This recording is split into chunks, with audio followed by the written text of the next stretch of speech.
ভাই রে ভাই, এয়ারপোর্টের সামনে এসে দেখি এত গাড়ি, এত বাইক, মানে প্রায় 1.5 কিলোমিটার 1 কিলোমিটার পর্যন্ত গাড়ির সিরিয়াল।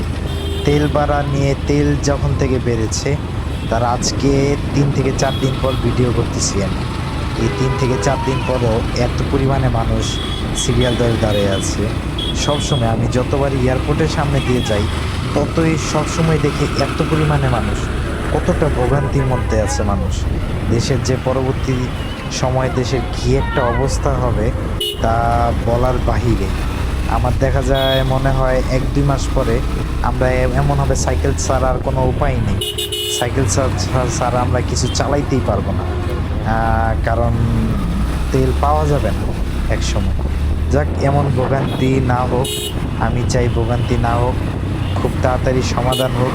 যেহেতু ফুয়েল পাস দিছে, ফুয়েল পাস দেওয়া হয়েছে, সব পাম্পেই যদি ফুয়েল পাস কাজ করে তাহলে দেখা যাবে ভোগান্তি খুবই কমবে, সবাই অযথা তেল ভরবে না।